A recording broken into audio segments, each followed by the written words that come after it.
Hello friends, today we are going to see the problem that is the example number 3, exercise number 10.3, page number 219 पे आपको जाना है। NCERT की book में, mathematics की book में आपको एग्जांपल्स मिल जाएंगे। The length and the breadth of 3 rectangles are given below. Number 1, number 2, number 3 आपको दिया हुआ है। प्रॉब्लम में आपको पूछा है which one has the largest area and the smallest area, ये फाइंड आउट भी करना है। इन तीनों में से किसका एरिया ज़्यादा होगा और किसका एरिया कम होगा। अब ये जानकर हमको करना क्या है, ये क्वेश्चन जब भी आप कोई प्रॉब्लम सॉल्व कर रहे हो, स्टडी कर रहे हो, तो आपको ये क्वेश्चन आपके मन में हमेशा आना चाहिए, माय डियर स्टूडेंट्स, व्हाई। जब तक आपके मन में व्हाई नहीं आएगा तो आप क्या कैलकुलेशन करना हमारा मकसद है क्या? कैलकुलेशन करोगे ये सॉल्व भी हो जाएगा, 2 मिनट में सॉल्व हो जाएगा, आप कर लोगे और चले जाओगे, नहीं। लेकिन आपको ये क्यों करना है, ये क्वेश्चन आपके मन में हमेशा आना चाहिए। और ये व्हाई का जवाब मैं आपको लास्ट ऑफ द वीडियो में दूंगा, और ये आपको देखना ज़रूरी है कि आपको ये पढ़ना क्यों है। Okay, now the first example, पहला एग्जाम्पल आपको मैंने दिया, यहाँ से अभी अपन इसको इरेज कर देंगे। ओके, अब यहाँ यहाँ पे बेसिकली पहला जो पोर्शन है ये मैं यहाँ पे अभी लूँगा। अभी रेक्टेंगल है, तो अभी जैसे ही आता है तो आपने क्या करना चाहिए, पहला आपको रेक्टेंगल ड्रॉ करना है। First you have to draw the rectangle. 9 है, 9 की वैल्यू लिया, ये लेंथ है बेटा। दूसरा यहाँ पे 6 मीटर है, ये हमने यहाँ पे ले लिया अभी। अब एरिया कैलकुलेट करना, तो हमको मालूम है एरिया कैसे कैलकुलेट करते हो, implies that area is equal to, फिर यहाँ पे अभी एरिया कैलकुलेट करना है तो क्या करोगे, बी इंटू एल। हम यहाँ पे हमेशा लिखते हैं 9 मीटर्स इंटू 6 मीटर्स, ये हो गया हमारा इक्वेशन। अब इक्वेशन सॉल्व करते समय आपको इसको अभी मल्टीप्लिकेशन करना पड़ेगा। मल्टीप्लिकेशन करोगे तो यहाँ पे आएगा 9 सिक्सा होता है 54। अब मेरे पास में एक एम है, दूसरा एम है, तो ये क्या हो जाएगा, M into M, M square हो जाएगा बच्चों। तो ये स्क्वायर है, ये हमारा आंसर आ गया। अब आपको एक साइड में ये आंसर लिख कर रख देना है कि हमारी पहली वैल्यू का आंसर क्या आया था, वो हमको यहाँ पे लिखना है। तो अभी मैं क्या करूँगा, इसको ये वाले आंसर को यहाँ पे इसको इरेज करके हमारा कितना आंसर है, 54 हमारा आंसर आ गया बेटा। तो यहाँ पे 54 स्क्वायर मीटर लिख लो अभी आंसर, बराबर है। अब इसको इरेज कर देंगे। नेक्स्ट एग्जाम्पल की तरफ बढ़ते हैं। नेक्स्ट एग्जाम्पल में भी आपको ऐसे ही करना है। पहला आपने इस रेक्टेंगल ड्रॉ करना, कितना वैल्यू है एल का आइडेंटिफाई करना, 17 मीटर। दूसरा वैल्यू कितना है, 3 मीटर्स। अब ये 3 मीटर्स आने के बाद में हमको क्या करना है, एरिया कैलकुलेट करना है। तो एरिया हम कैसे कैलकुलेट करते हैं, यहाँ लिख देंगे एरिया लेंथ इनटू ब्रेथ, मतलब ये दोनों का मल्टीप्लिकेशन जो है वो हम यहाँ ऊपर लिखते हैं। तो ये होगा आपका 17 into 3। Both the values are in metre, दोनों यहाँ पे भी मीटर है, यहाँ पर भी मीटर है। तो मीटर टू मीटर जो होगा वो होता है स्क्वायर। स्क्वायर होता है ना, एक मीटर में मल्टीप्लाई करोगे तो उसको मीटर स्क्वायर लिखना पड़ेगा। तो ये 17 3 51। यहाँ पे टेबल्स आपको पूरी याद होनी चाहिए। टेबल याद नहीं होंगे तो आपको कल से ही टेबल याद करना है। और आपको लगता है कि इसमें कुछ प्रॉब्लम आ रहा है तो आप कमेंट बॉक्स में भी मुझे बोल सकते हो कि सर इसमें क्या करना चाहिए, या फिर आपके क्या इसमें एक्सपेक्टेशंस है, तो यू कैन फॉरवर्ड मी, है ना। वो आपको अगली बार मैं रेक्टिफाई करने की कोशिश करूँगा। तो ये हो गया हमारा L मल्टीप्लाइड बाय B, हमारा 51 स्क्वायर मीटर ही हमारा आंसर आ गया। तो अब फिर से हम क्या करते हैं, ये पर्टिकुलर को इरेज करेंगे और मेरा यहाँ पे आंसर लिख लेंगे। एक आंसर फिर से आएगा मेरा 51 स्क्वायर मीटर, इसका मेरा आंसर आ गया। आप चेक कर सकते हो, आंसर्स आपको पीछे दिया हुआ है, बुक के पीछे भी दिया हुआ है, ये आप कर सकते हो।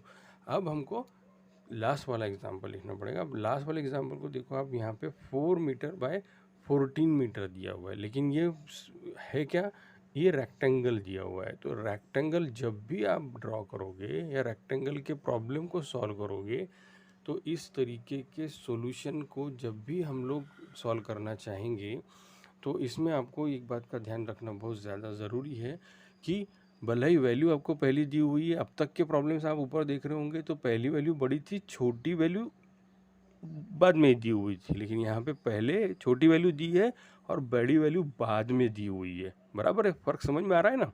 तो यहाँ पे आपको जो भी बड़ी वैल्यू रहेगी वो ऑलवेज लेंथ रहेगी, यहाँ पे ऑलवेज लेंथ रहेगी। ब्रेथ की अगर हम बात करेंगे, ये ब्रेथ के लिए हमको यहाँ पे आ गया 4 मीटर, हम यहाँ पे लिख सकते हैं। फिर से हम क्या बोलते हैं, ये दोनों वैल्यू का मल्टीप्लिकेशन जो होता है वो हमारा एरिया होता है। Area is equal to 14 into 4, दोनों वैल्यूज़ mm है, ये mm, ये mm, ये mm, यहाँ पे अपन इसको लिखेंगे। वैल्यू जो भी हमारा आंसर आने वाला है वो आंसर हमारा mm और सॉरी m स्क्वायर में आएगा। बराबर है।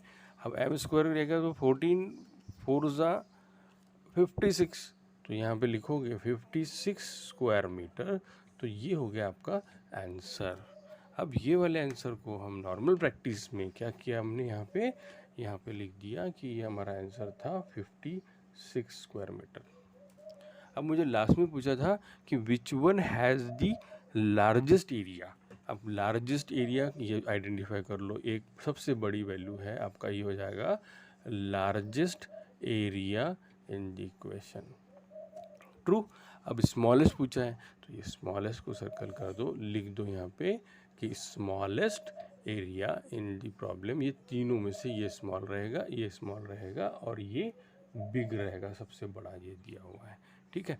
अब सवाल आता है, मैंने आपको पहले बोला था, वीडियो के स्टार्ट में मैंने बोला था आपको कि ये सब चीज़ें कैलकुलेट करना क्यों है, what is the reason behind calculating this particular part. तो आपको मैंने बोला था वाई क्वेश्चन का आंसर आप लोग को मैं दूंगा, और जब भी आप कोई भी चीज़ सॉल्व करोगे तो आपको वाई अपने आप से ज़रूर पूछना है। अब ये वाई क्यों, मैं क्यों कैलकुलेट करूं, तो इसका एप्लीकेशंस है बेटा। डे टू डे लाइफ में जब आप देखोगे, आप कोई भी चीज़ अगर ध्यान में लोगे देखोगे, तो मेरे टेबल पे ये सपोज़ मान लीजिए मेरे टेबल पे एक ये बुक पड़ा है, ये बुक पड़ा है ना। अब ये शेप कैसे रिलेट करता है, कैसे रिलेट करता है, रेक्टेंगल से। तो एक साइड देख रहे होंगे आप, एक साइड है, दिस इज़ माई साइड, एक साइड है, ये तो रेक्टेंगल बन जाएगा। बराबर। तो अभी मैं बुक का अगर डायग्राम ड्रॉ करूँगा तो बुक का डायग्राम आप ऐसे ड्रॉ कर सकते हैं, ऐसा बुक होगा, ये मेरा बुक बन गया है ना, ये बुक बन गया। तो ये मेरा एल है, ये मेरा विड्थ है, ये दोनों के कैलकुलेशन से कितना है हम मेज़र कर लेंगे, इधर से मेज़र कर लेंगे तो हमको पता चलेगा कि बुक का एरिया कितना है। अब डे टू डे लाइफ में एप्लीकेशन का मतलब ये है कि सपोज़ आपको एक टेबल ख़रीदना है, जिस स्टडी टेबल पे आप बैठे हो उसका साइज़ कैलकुलेट करना है। तो हॉरिजॉन्टल साइड आपका लेंथ है, वर्टिकल साइड आपका विड्थ है। तो ये दोनों को मल्टीप्लाई करोगे तो आपको एरिया मिलेगा। सपोज़ अगर आपके पापा ने घर का कैलकुलेशन करना शुरू किया, घर की कंपाउंड वॉल है, पेरीमीटर कैलकुलेट करना है, एरिया कैलकुलेट करना है, आपका घर बना हुआ है, इस ढंग से आपका घर बना हुआ है, ये उसका एरिया है। और आपका प्लॉट सपोज़ मान लीजिए ऐसा है, आपको ये कंपाउंड वॉल मैं ड्रॉ कर रहा हूँ, कंपाउंड वॉल ड्रॉ करनी है। तो पापा ने बोला कि अपने को पेरीमीटर कैलकुलेट करना है, और आपने ये पढ़ लिया, तो आप क्या बोलोगे, मुझे नहीं आता। नहीं, आपको बोलना है कि ये साइज़ देखना है कितने मीटर है। सपोज़ मान लीजिए 3 मीटर है, ये यहाँ पे हो सकता है 2 मीटर है, ये 3 मीटर होगा, ये 2 मीटर होगा। 3 5 5 8 2, ऐसा पूरा पेरीमीटर हो रहा है 10 मीटर। यानी ये वाली कंपाउंड वॉल हम कंस्ट्रक्ट कर पाएंगे, ये होगी पूरी 10 मीटर की। तो 10 मीटर की वॉल को कैलकुलेट करना है सपोज़, उसके लिए जो भी आपका बजटिंग रहेगा, तो ये हो गया पेरीमीटर। और एरिया अगर मुझे फाइंड आउट करना है तो एरिया कैसे फाइंड आउट करूँगा, ये दो साइड्स का मल्टीप्लिकेशन अगर मैं करूँगा तो मुझे एरिया मिल जाएगा। मतलब यहाँ पे 3 2 ज़ा 6 स्क्वायर मीटर मेरा एरिया आ गया। तो ऐसे एरिया कैलकुलेशन करते हैं। एरिया का महत्व इसी पर है। जैसे आप घर में आप खाना खाते होंगे तो आपका प्लेट मम्मी देती है आपको छोटा वाला, आपके पापा को देती होगी बड़ा वाला, मान लीजिए। तो इसमें क्या है कि आपको एरिया से रिलेट कर रहे हैं। आपके पास में आपको क्वांटिटी कम लगती है, आपके प्लेट में कम आना चाहिए, इसलिए आपको छोटी प्लेट या वाटी दी जाती है। आपके पापा को बड़ी प्लेट या बड़ी वाटी दी जाती है, क्योंकि उनकी रिक्वायरमेंट उसकी एरिया से रिलेटेड उनको थोड़ा ज़्यादा खाना लगता है क्योंकि एज डिफरेंस है इसलिए, ठीक है। तो ये एप्लीकेशन पार्ट भी आपको ध्यान में देना बहुत ज़रूरी है।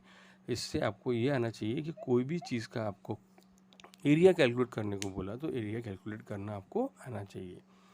Thank you so much.